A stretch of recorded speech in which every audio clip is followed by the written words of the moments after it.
Boa tarde. Boa noite já, né? Já deu 6 horas. Boa noite, vamos entrando. Sexta-feira. Aqui no Rio vai chover muito. Pelo menos aqui. Se bem que no Rio eu moro tão longe, tão longe, tão longe, tão longe, que a chuva quando chega já não chega, né?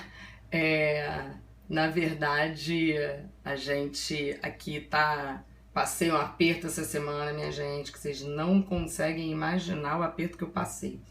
Peguei chuva de granizo, cada granizo daqueles, assim, cada pedregulho que Nossa Senhora.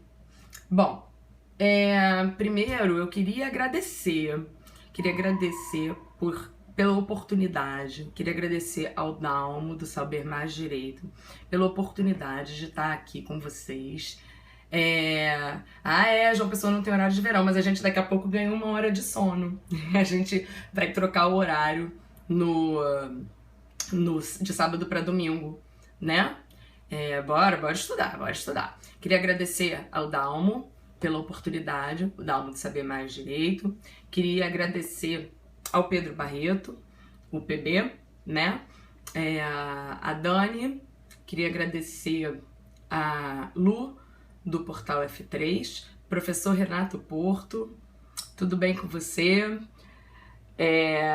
Na verdade, que legal, parabéns mesmo, passou na última prova. Renato, a gente ontem se encontrou por acaso, né, na rua, que aliás, ontem foi muito engraçado, porque eu tentei passar, a cada passo que eu dava na rua, eu encontrava alguém. Manaus, Bauru, enfim, que bom que vocês estão aqui. Beijo para os meus alunos do Menezes Cortes, meus alunos, meus ex-alunos, pessoal de Salvador. Que saudade, eu tive aí em Salvador agora nas minhas férias. Professora Isabela Leal foi a minha guia, maravilhosa guia, não podia ser melhor. Passamos um dia muito agradável juntas e eu tô com muita saudade, você não vai nem acreditar de quê? Da sorveteria da Ribeira. Inacreditável aquele sorvete. Nossa senhora, nunca tomei um sorvete tão bom na minha vida. Quero trazer pro Rio aquilo. Como é que eu vou trazer aquilo pro Rio, eu não sei. Bom, eu vou compartilhar a transmissão de novo pelo meu Periscope, tá, gente? Pra quê? Pra que vocês possam me seguir. Por quê? Eu apareço como Cláudia Fleischauer. Eu não sei o que aconteceu. Eu tô aparecendo como Cláudia Fleischauer, tá? Eu sou Cláudia Fleischauer. Se você fizer a busca Cláudia Serpa Ribeiro, você encontra, tá? Então, compartilhei do meu também, que aí fica mais fácil do que você... olha que legal! Meu aluno que teve aula comigo hoje. João Pessoa aqui, que delícia, que bom estar com vocês. Sexta-feira é o dia mais animado da semana, meu dia favorito da semana. Primeiro porque eu de manhã eu vou lá dar aula, à tarde resolvo algumas coisinhas, mas já com aquele clima gostoso, né, de final de semana. É sempre bom a gente, sexta-feira, estar junto por aí. Bom, vamos dar início. E eu escolhi o tema de hoje para tratar, principalmente por causa de uma decisão essa semana que aconteceu. Montes Claros, Minas, seja bem-vinda. Por causa de uma decisão essa semana que aconteceu, que na verdade acabou causando um barulho danado no mundo jurídico. Eu ainda não apareci, né? Ainda não apareceu na minha cara. Sabe o que é? É que eu não gosto muito de câmera, não. Tudo bem, vamos nós. Olha eu aqui. Na verdade... essa semana a gente teve uma situação no mundo jurídico que causou uma certa balbúrdia, né? Essa semana a gente teve uma situação que causou um bafafá danado por causa do princípio aí, Renato, por causa da discussão acerca do princípio da presunção da inocência, né? O STF essa semana, anteontem, na verdade, eu tava dando aula, quarta-feira é um dia que pra mim é puxadíssimo. Quarta-feira eu tava dando aula o dia inteiro. E aí eu fui surpreendida pela decisão. Oba, mais uma aluna de hoje, seja bem-vinda. Fui surpreendida pela decisão na quarta-feira do STF, Obrigada. Então, na verdade, a gente acabou tendo que falar um pouco, né, sobre isso, falar um pouco sobre o tema, trabalhar um pouco sobre o tema, até porque isso tem reflexo em tanta coisa no direito penal, mas tanta coisa no direito penal, que honestamente eu acho que ainda vai gerar muito barulho, que foi a questão relativa à possibilidade de execução provisória da sentença penal, tá? Olha só, com relação a essa circunstância das decisões, o que é decidido na jurisprudência pode cair no exame sim. Sabe por quê? Porque o que a gente fica preso à data do edital é com relação à publicação de leis. Agora, com relação às decisões da jurisprudência, nada obsta de que caia na prova sim. Com relação à prova da OAB, o que eu vou falar com vocês? Já, essa decisão eu acho que tem que mudar. A gente já vai falar sobre ela. Eu vou falar, na verdade, com relação à prova da OAB, isso é uma droga pra gente, né? Porque isso é péssimo pro nosso bandidinho, pro nosso réu, que a gente precisa defender com unhas e dentes, né? Então, na verdade, a gente acaba tendo um problema com relação a isso. Com relação à sua tese defensiva, isso é uma preocupação de segunda fase. Mas isso pode trazer alguma importância na aplicação da pena. Então, a aula de hoje, eu escolhi em especial o tema da aplicação da pena por uma série de motivos, tá? Primeiro motivo que eu escolhi a aplicação da pena é porque na faculdade a gente sabe que, olá, saber mais direito. A gente sabe que na faculdade, quando você aprende a aplicação da pena, você aprende no segundo período da faculdade, né? Você aprende a aplicação da pena no segundo período. Terceiro período, perdão. No segundo penal da faculdade, né?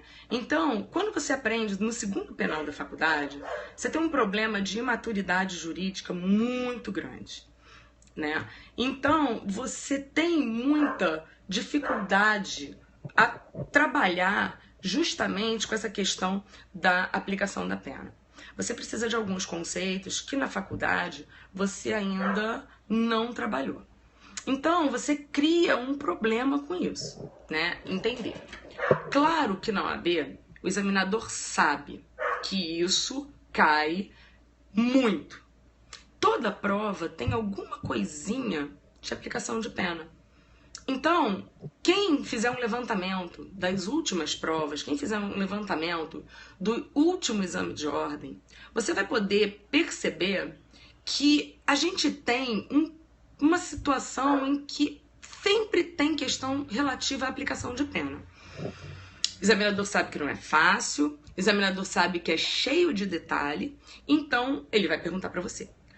A última prova da segunda fase, quem tem interesse em fazer penal e quem escolheu penal para esse exame, pode ver que a fundamentação da peça se baseou efetivamente na dosimetria da pena, na questão relativa à aplicação da pena.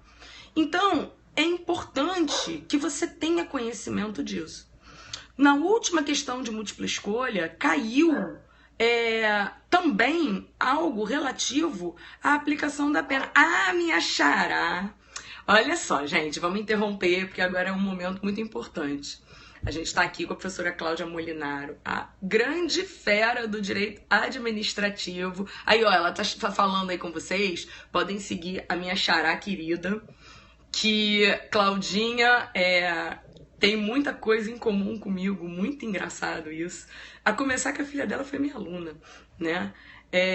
Top mesmo. A aula dela é espetacular. Qualquer um passa a gostar de direito administrativo, até eu que não gosto, às vezes eu me pego assistindo o periscope dela, sabia, xará? Bom, voltando à questão da dosimetria da pena, na verdade, a gente tem uma situação bem peculiar com relação a isso, porque a gente tem alguns detalhes importantes a tratar sobre a dosimetria da pena, Bom, quando a gente fala em dosimetria da pena, na verdade, a dosimetria da pena, olha, eu sou professora de faculdade, sim, eu sou professora da Estácio. Eu dou aula na graduação da Estácio e eu dou aula na pós-graduação da Estácio. Só que na pós-graduação eu trabalho com disciplina online, tá? Eu trabalho com pós-graduação à distância. No portal F3 é que eu trabalho com OAB, especificamente com OAB. Tá? Então, a gente ali no portal F3 é um curso extremamente legal, porque cada um trabalha na sua especialidade. Então, você vai ali ter o melhor possível. Então, você vai ter todo mundo que vai trabalhar com você. Isso, Cirlane, muito bem, obrigada. Todo mundo que vai trabalhar ali no portal com você pode estar certo que conhece a fundo a banca examinadora. Tá? A fundo. Não tem o que ter discussão aí. Porque eu, por exemplo, eu falo por mim mesma. Na banca de penal, eu trabalhei com o presidente da banca. Por um período, eu fui estagiária dele e eu fui aluna dele na especialização. Eu fiz a escola da magistratura e ele era professor de lá e eu fui aluna dele por um bom tempo. Então, aprendi a aplicação da pena com o presidente da banca da OAB de vocês. Apesar da banca ser uma banca nacional, a gente tem os professores da banca de penal aqui no Rio. Então, o Pedro Barreto, ele teve o cuidado de trabalhar justamente pegando para o portal cada um com a sua especialidade, de forma que a gente possa oferecer sempre o melhor para vocês. Tá? Bom, vamos lá para a aula então. Vamos falar um pouquinho de um princípio importante para a gente hoje no que diz respeito à aplicação da pena, que é o princípio da individualização das penas. Tá? O princípio da individualização das penas, na verdade, estabelece que a pena ela vai precisar obedecer 3 momentos. O princípio da individualização da pena ele vai ser observado em 3 momentos. Um primeiro momento é o momento em que o legislador ele cria o crime. Então, quando o legislador cria o crime, ele vai estabelecer necessariamente uma pena mínima e uma pena máxima para aquela infração. Estabelecendo pena mínima e pena máxima no primeiro momento, que é o momento legislativo, o legislador ele obedece ao princípio da individualização da pena.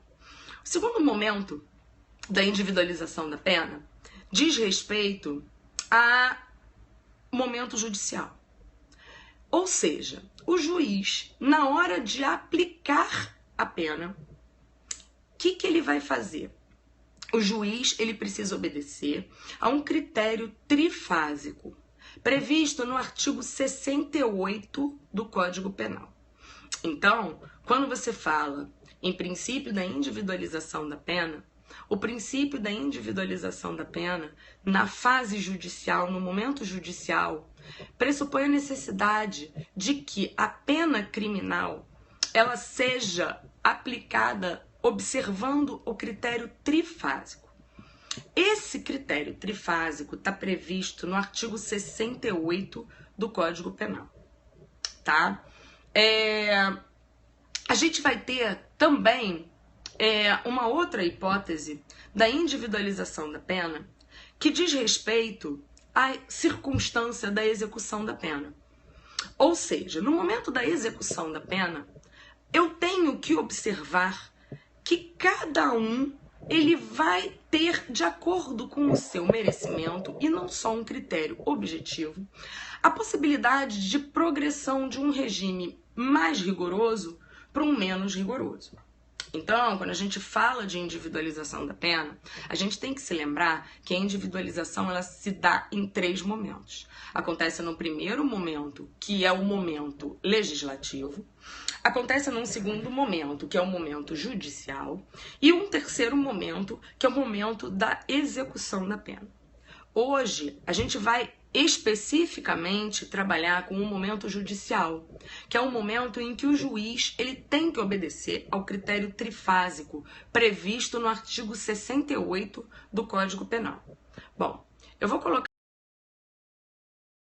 A gente vai passar e eu vou colocar para você o artigo 68 do Código Penal.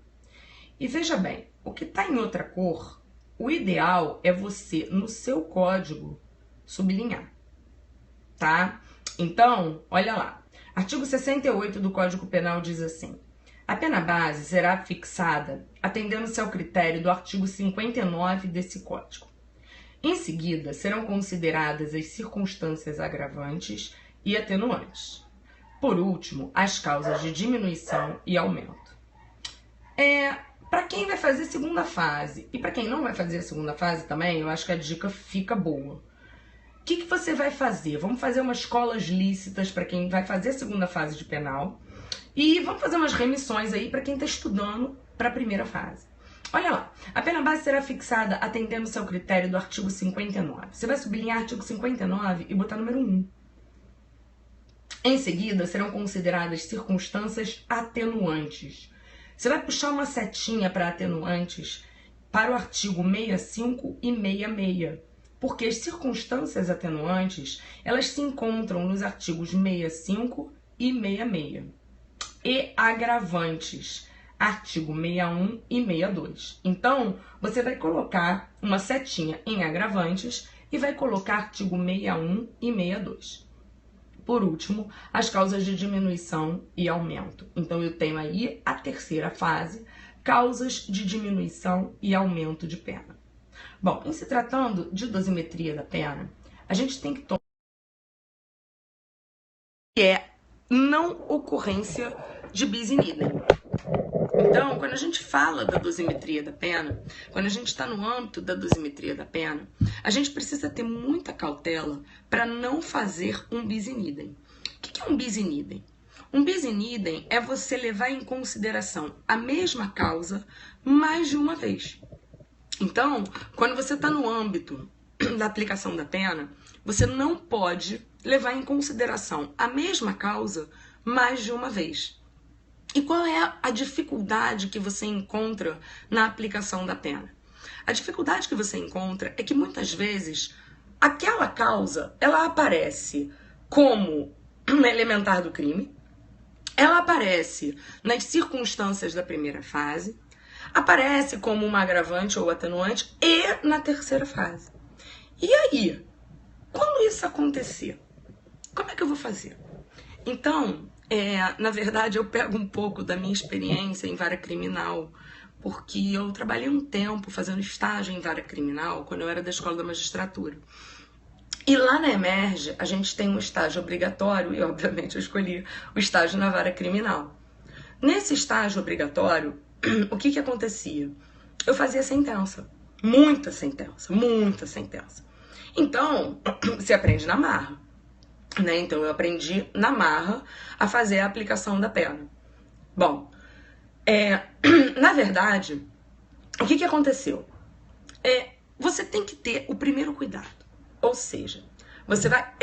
professora Ana Paula, minha parceira, junto com a professora Beatriz Abraão, nós formamos a segunda fase de penal do portal. Olha a Ana Paula aí, gente, vamos seguir a Ana Paula. Ana Paula Lopes é a minha versão morena. Na verdade, a gente brinca que é a professora loura e a professora morena na sala em frente, né? Às sexta-feiras a gente bate essa bola aí. O pessoal do Menezes Couto que assistiu minha aula hoje, assistiu a Ana semana passada. Então, pode seguir a Ana também, que a Ana é, fera. Vocês vão gostar. Bom, voltando à questão relativa à aplicação da pena, o que a gente vai ter? Em primeiro lugar, você vai ter que definir qual foi o crime que o agente cometeu. Então, cuidado, por quê? Porque quando você define o crime que o agente cometeu, na verdade, você vai precisar estabelecer o crime baseado no fato narrado na denúncia. Então, primeiro cuidado. Quando na prova não aparecer para você qual foi o crime ele se baseia nos fatos em que a denúncia narrou. Mas vamos agora para o aspecto da prova, porque é muita maldade, né, a prova colocar para você ainda fazer uma capitulação. Não acredito que vá acontecer numa primeira fase. Segunda fase é outro papo, tá? Segunda fase a gente se encontra no portal. O que vai acontecer? Na verdade, a gente tem que pegar e a gente vai ter que trabalhar analisando o crime e as elementares. O que é uma elementar? Elementar é tudo aquilo que, se você tirar do tipo penal, aquele crime ou ele vai deixar de existir, ou ele vai virar um crime diferente. Então, no crime de peculato, por exemplo, do artigo 312 do Código Penal, funcionário público funciona como uma circunstância elementar do tipo penal. Por quê? Porque se eu suprimir funcionário público do artigo 312, aquela conduta ela vai virar uma conduta diferente ou aquilo se transforma num indiferente. Então, por exemplo, peculato apropriação. Artigo 312. Apropriar-se o funcionário público de dinheiro, valor ou qualquer outro bem móvel, público ou particular, de que tenha posse em razão do cargo. Ora, se eu tiro funcionário público do crime de peculato, quem eu tenho? A apropriação indébita. Então, eu consigo saber que funcionário público é uma elementar do crime de peculato. No primeiro passo da aplicação da pena, então, o que eu tenho que fazer? Definir o crime e estabelecer as suas elementares. Por quê? Porque você vai ver que pode aparecer como uma agravante, por exemplo, o crime ser cometido em razão do cargo. Então, veja, nessa hipótese, você não vai agravar. Por quê? Porque isso já é uma elementar do tipo penal. Eu adoro usar como exemplo infanticídio. O que é infanticídio? Infanticídio é matar alguém, não é? Só que é um matar alguém que se especializou. Ou seja, a mãe, sob a influência do estado puerperal, mata o próprio filho durante o parto ou logo após. Repara que eu tenho como elementares desse crime que eu acabei de mencionar a mãe, ou seja, é um crime cujo sujeito ativo é o ascendente. Sujeito passivo é um descendente, criança. E a mãe, sob a influência do estado puerperal, ela está numa situação de semi-imputabilidade. Só que tudo isso é elementar do tipo penal do infanticídio. Se tudo isso é uma elementar do tipo penal do infanticídio, veja o seguinte: posso usar para agravar a pena? Não. Olha a relevância da elementar. Então, eu tenho que identificar o crime com as elementares. Uma vez identificado o crime com as elementares, a gente vai passar a verificar se aquilo dali tem alguma causa de aumento ou diminuição de pena. Ué, Cláudia, você vai pular para a terceira fase? Sim, eu faço um rascunho. Então, olha só, o que você tem que fazer? Faz um rascunho, identifica o crime. Uma vez identificado aquele crime, uma vez você tendo identificado aquela conduta criminosa, você coloca bonitinho ali cada elementar. E aí você escreve a lápis do lado assim: primeira fase, segunda fase, terceira fase. Então você monta como se você estivesse montando uma conta mesmo. Então você coloca primeira fase, segunda fase, terceira fase. Montou? Ótimo. Você já definiu o crime e você já colocou suas elementares. O que você vai fazer depois? Você vai pular lá para identificar se existem causas de diminuição e aumento de pena. Por que você vai fazer isso? Você vai fazer isso porque, se estiver presente aquilo como causa de diminuição ou aumento de pena, não vai poder ser levado em consideração a título de agravante ou atenuante e nem como uma circunstância judicial. O que eu quero dizer? A terceira fase exclui a segunda e a primeira. Perceberam? Então, olha lá. Quando eu escolhi o crime, eu defini as elementares. Para quê? Porque apareceu como elementar, não pode ser nem causa de diminuição, nem de aumento de pena, não pode ser nem agravante, nem atenuante, nem pode ser circunstância judicial do 59. Tá bom? Bom, analisou a terceira fase? Beleza. Aí você deve estar assim: Cláudia, Eu tenho sempre dúvida em identificar o que é uma causa de diminuição e o que é uma causa de aumento de pena. Gente, é muito simples. As causas de diminuição e aumento de pena, elas se dividem em causas gerais e causas especiais. Então, a gente tem causas gerais e especiais de aumento e de diminuição de pena. Olha como é difícil. Causas gerais recebem esse nome por quê? Porque estão na parte geral do Código Penal. Causas especiais recebem esse nome por quê? Porque estão na parte especial do Código Penal. Então, o que vai acontecer? Toda vez, e aí é uma dica para você identificar, toda vez que você identificar uma fração, toda vez que você identificar algo mencionando o dobro, o triplo, significa dizer que você vai estar diante de uma causa de aumento ou de diminuição de pena.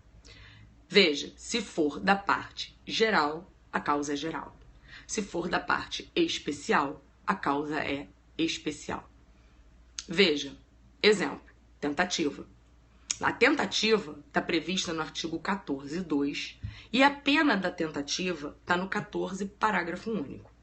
O 14, parágrafo único, traz uma causa geral de diminuição de pena. Por quê? Pune-se a pena da tentativa pela pena do crime consumado, reduzida de 1 a 2/3. Então, quando você abre o 14, parágrafo único, você vai ver que ali você tem uma causa geral de diminuição de pena. Homicídio privilegiado. Artigo 121, parágrafo 1º.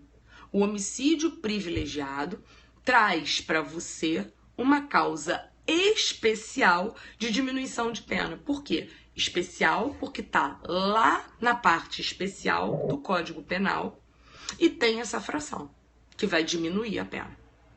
Entenderam? Então, quando a gente trabalha com causa de diminuição de pena, é assim. O que é uma qualificadora? Alguém sabe? Alguém lembra? A qualificadora, ela vai sair derivada de um tipo principal. Então, olha lá no artigo 121. Homicídio, caput, artigo 121, matar alguém. O parágrafo 2º traz as qualificadoras do homicídio. Por que a gente fala qualificadora? Na qualificadora, a gente vai ter a formação de um crime autônomo. Então, quando a gente fala em qualificadora, a qualificadora ela deriva do tipo penal originário e ela vai formar um tipo penal autônomo, tá? Então, quando a gente fala de qualificadora, a gente identifica assim. A qualificadora, ela entra lá naquele primeiro momento que você está fazendo. Você está criando um primeiro momento. Tá? Então, no primeiro momento, você foi lá, porque a qualificadora não vai possuir as elementares. Então, se eu tenho um homicídio qualificado pelo motivo fútil, o motivo fútil qualificou o crime. Posso agravar a pena pelo motivo fútil? Não posso. Por quê? Porque eu vou ter o bis in idem. Tá? Então, eu preciso ter esse cuidado. Então, identifiquei a qualificadora, identifiquei a causa de aumento e diminuição, eu vou passar a fazer a análise da existência de circunstâncias agravantes e atenuantes. Como eu coloquei para vocês, as circunstâncias agravantes, elas estão nos artigos 61 e 62 do Código Penal. O Código de Trânsito também tem circunstâncias agravantes. Então, a Lei 9.503 de 97 também traz circunstâncias agravantes. Agravantes essas que vão aparecer lá no Código de Trânsito. São específicas para os delitos de trânsito.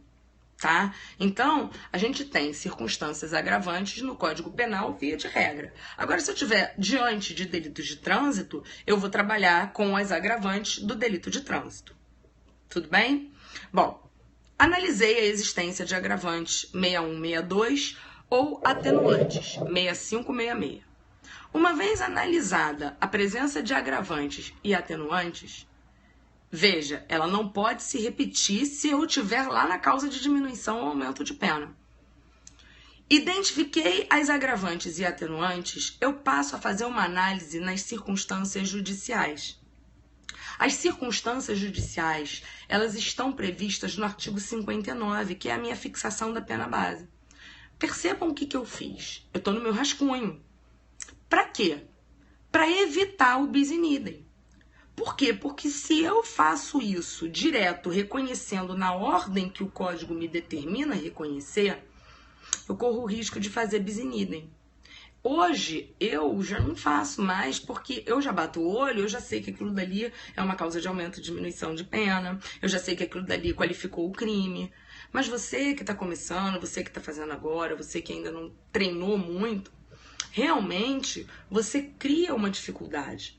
Por quê? Porque quando aparece como circunstância judicial, então, por exemplo, a gente tem no artigo 59 oito circunstâncias que são consideradas circunstâncias judiciais.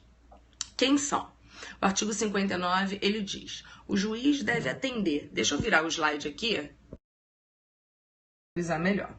Ele fala assim: o juiz atendendo a culpabilidade, os antecedentes, a conduta social, a personalidade do agente, os motivos, as circunstâncias, consequências do crime e comportamento da vítima. Então, essas são as 8 situações que o juiz vai analisar para fixar a pena base, tá? Então, o juiz ele leva em consideração 8 situações, que são essas enumeradas pelo artigo 59, para ele poder... Uma vez tendo levado em consideração essas 8 circunstâncias, na verdade, o juiz ele só vai considerar, logicamente, se porventura ele não tiver levado em consideração como elementar, se não for uma causa de aumento ou diminuição de pena, ou se não for uma circunstância agravante nem uma circunstância atenuante. Bom, o último exame caiu na segunda fase uma questão que trabalhava bastante essa situação de dosimetria da pena. E aí, vamos falar um pouquinho de alguns pontos interessantes do que diz respeito a essa fixação da pena base. Quando você vai aplicar a pena, você vai partir a pena, na verdade, logicamente, do mínimo legal. Então, no crime de homicídio, artigo 121, pena de 6 a 20 anos. O que você tem que fazer? Você tem que partir de 6 anos. Não, mas professora, aquilo dali foi com requinte de crueldade. Calma, porque isso, se o homicídio for simples, você parte do mínimo. Um homicídio qualificado, você parte do mínimo, que são 12. Então, você sempre, quando você vai começar a aplicação da pena, você vai começar a aplicação partindo sempre do mínimo legal. Partiu-se do mínimo legal, aí você vai começar a fazer a análise. Quando a gente fala culpabilidade na aplicação da pena, a culpabilidade é o sinônimo de reprovabilidade. É o grau de reprovação que você dá à conduta do agente. Quando você fala em culpabilidade, não é aquela culpabilidade que a gente estuda como elemento do crime, não. Essa culpabilidade que a gente fala aqui, na verdade, é a culpabilidade que é o grau de reprovação que se dá à conduta do agente. Agora, cuidado, e isso foi explorado na última prova, tá? Cuidado, por quê? A consequência natural do crime, ela foi já levada em consideração pelo legislador no momento em que o legislador criou a pena base. Então, que ele criou aquela pena para o crime, que ele criou um mínimo e um máximo. Então, o que você precisa fazer? Na verdade, vamos pensar, uma vez eu peguei uma sentença que eu ri muito. O juiz, quando foi fixar a pena, ele pegou e colocou assim: o crime praticado pelo agente de homicídio foi um crime muito grave, porque a vítima morreu. Oi? Crime de homicídio? O que você espera num crime de homicídio? Né? Se o crime de homicídio ele se consumou, o mínimo que você vai esperar é que a vítima tenha morrido. Veja, na prova da OAB, e a gente falou isso na segunda fase, né? Que o pessoal que fez segunda fase comigo, a gente falou isso na aula de aplicação da pena. Na verdade, lógico, exatamente. Eu olhei aquilo, eu não acreditei. E aí o que a juíza fez? Ela tirou a pena do mínimo legal, ali o homicídio era qualificado, 12 e botou 14, porque a vítima morreu. Peraí. Se o crime é homicídio, a vítima morre. Né? Eu acho. Bom, na verdade... Não, olha só, não deve ter sido estagiário, não. O problema disso é o maldito Ctrl-C, Ctrl-V. né? O Ctrl+C, Ctrl+V sem a revisão. Às vezes a pessoa tem a sentença mais ou menos pronta, olha que o caso é parecido, vai lá. Mas de qualquer maneira isso é um erro grosseiro demais. A prova da OAB de segunda fase explorou isso, gente. O que a prova da OAB da segunda fase colocou? Que o juiz tinha agravado a fixação da pena base porque aquele crime de estupro tinha sido um crime muito grave contra a liberdade da mulher. Esse é o bem jurídico tutelado do estupro? Né? Então, pra quê? Então, ali você tinha que falar isso, que na verdade a pena base não podia ultrapassar o mínimo legal, porque isso era o esperado no crime de estupro. Ou seja, o bem jurídico tutelado, ele já vai lá e ele já viola a liberdade sexual da mulher. Ou ali da vítima era da mulher. A liberdade sexual da vítima. Tá? Então, presta atenção nisso. Eles estão explorando isso. Tá? Eles estão explorando, por quê? Porque a gente também tem decisão no sentido de que tem juiz que está se utilizando da aplicação, da fixação do regime de cumprimento de pena, isso é papo para uma outra aula, mas tem juiz que está se utilizando da fixação do regime de cumprimento de pena para usar a gravidade do delito. Então, ele diz o seguinte, se eu tenho um crime hediondo, a pena vai ser cumprida em regime fechado inicialmente e necessariamente. Não! A gente já teve inconstitucionalidade disso, tá?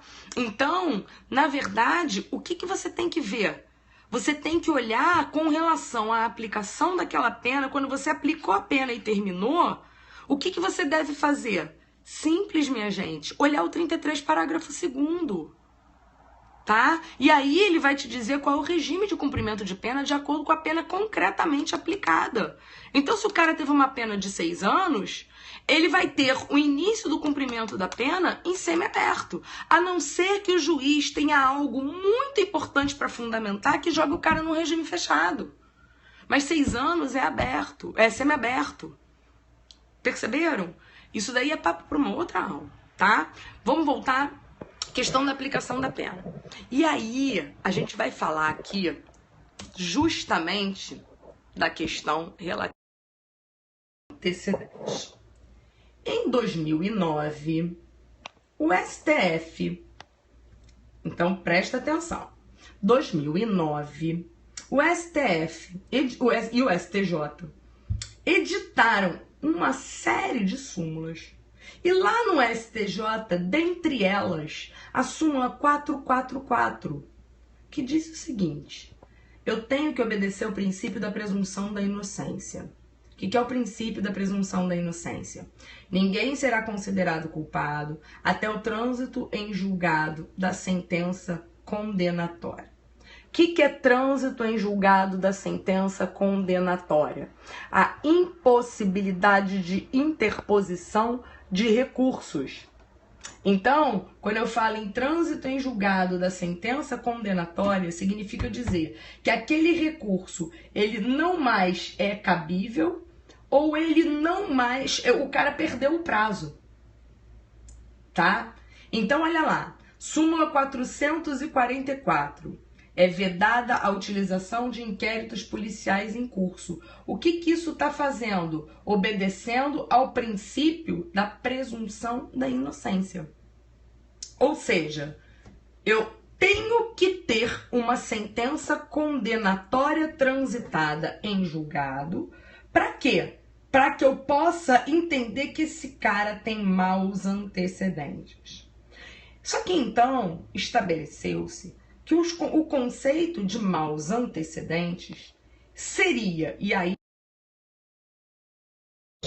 que vocês vão precisar fazer. Que anotação é essa? O conceito de maus antecedentes é aquela condenação transitada em julgado que não vai acarretar reincidência. Então, repetindo, quando eu falo de maus antecedentes seria a condenação transitada em julgado que não acarrete reincidência. Por quê? Porque a reincidência é uma circunstância agravante da pena. Agravante entra na segunda fase da dosimetria da pena. Se entra na segunda fase a reincidência, eu posso aumentar a pena do indivíduo em virtude dessa reincidência, fundamentando em maus antecedentes? Não. Por quê? Porque eu tenho um bis in idem. Perceberam? Bom, vamos falar um pouquinho do que aconteceu na quarta-feira? O que aconteceu na quarta-feira? Aqui. Pena pode ser cumprida após decisão de segunda instância. Decide STF. O relator do HC foi o ministro Teori Zavascki. Bom, a gente já começa que uma composição do STF é uma composição que não é penalista, tá?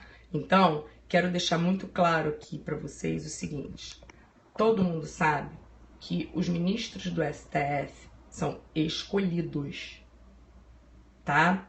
Não acontece, na verdade, outra situação, não há concurso para ministro. Os ministros são escolhidos. E nós estamos num momento de azar no STF. Aliás, um momento de azar não. A gente está há alguns anos num limbo penal. Por quê? Não há penalista no STF há muitos anos. Então, a gente tem tido algumas decisões um tanto quanto estranhas. Prefiro dizer estranhas, tá? Olha aqui. Pena pode ser cumprida após decisão de segunda instância, decide a STF.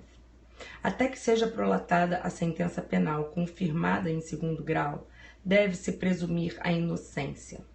Mas após esse momento, exaure-se o princípio da não culpabilidade, até porque os recursos cabíveis da decisão de segundo grau ao STJ ou STF não se prestam a discutir fatos e provas, mas apenas matéria de direito. Lascou.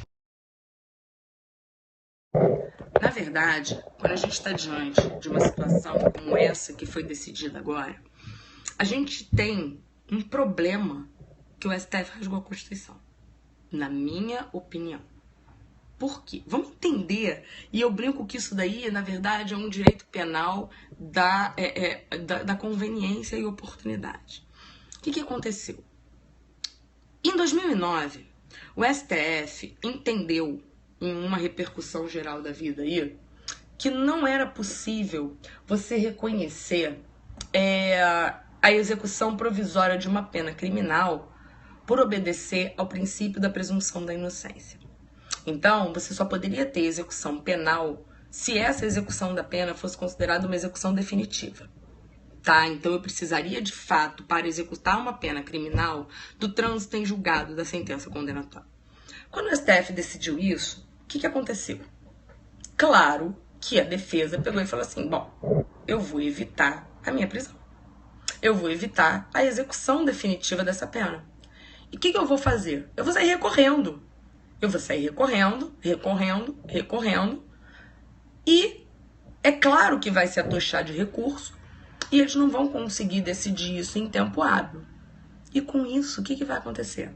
A prescrição. Por quê? Porque eu tenho inércia. Se eu cair no STF e aquilo dali demorou a ser julgado e o Estado não consegue prender, o Estado está inerte. Ele não consegue executar aquela pena, ele está inerte. Então, eu acabo dando sopa para prescrição. Olha só. E isso, gente, aconteceu muito. O STF acabou virando uma vara criminal, ele deixou de ser em âmbito criminal, vamos dizer assim, ele deixou de ser um tribunal mesmo. E ele passou a trabalhar justamente como uma vara criminal. E óbvio que não se conseguia dar conta de tudo. E aí, quando muitas coisas iam ser julgadas, teria acontecido a prescrição. Bom, primeiro ponto. Segundo ponto, a sociedade está cobrando muito do judiciário a justiça. Mas de que forma? Existe hoje uma sensação muito forte de impunidade por todos nós. Todos nós, ultimamente, estamos numa sensação de impunidade.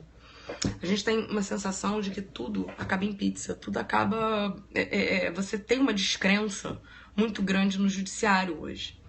Então, essa decisão, ela falou o que grande parte da sociedade queria ouvir. Isso é uma opinião minha, tá? Para mim, isso foi o direito penal da conveniência e da oportunidade. Ou seja, eu tenho a conveniência de reduzir a quantidade de recursos que vem para mim, porque a partir do momento em que eu permito a execução provisória da pena, não há mais razão de ser desse recurso acontecer, então eu já posso estabelecer a execução dessa pena. E segundo, eu diminuo os processos que vêm para mim. Segundo ponto, claro que não gostaram da decisão. Claro que não gostaram. Por quê? Porque agora eu não vou precisar da decisão final para executar aquela pena e botar o cara na cadeia. Porque a prisão, ela tem que ser interpretada como regra de exceção. Ela não pode ser a nossa regra. Então, o ponto é que a prisão, ela tem que ser interpretada como exceção.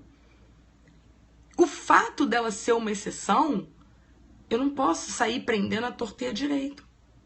O que eu vou fazer com essa decisão? Eu vou sair prendendo. Esse é o problema. Ninguém será considerado culpado até o trânsito em julgado da sentença penal condenatória. É isso que a Constituição diz. Cláusula pétrea. Não gosta? Rasgue e faz outra.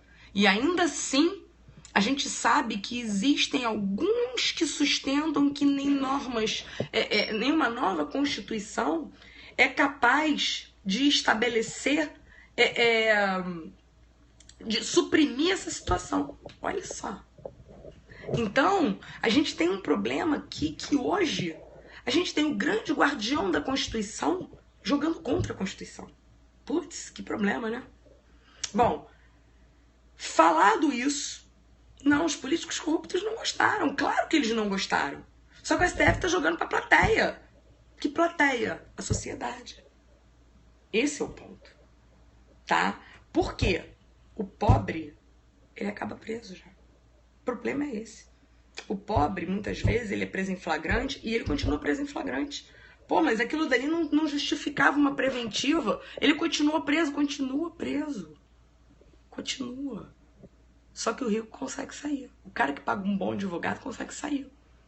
Então, assim, isso mexeu com os brios, obviamente, dos políticos. Tá certo? Não. Tecnicamente, eu entendo que essa decisão não é correta. Tá? Mas, voltando ao que interessa pra gente, pra prova. Você, como advogado, logicamente, você tem que ter em mente e conhecer o que o nosso tribunal sustenta. Agora, a partir do momento em que você está fazendo uma prova de primeira fase, eu não acredito que isso vai ser cobrado na primeira fase. Por quê?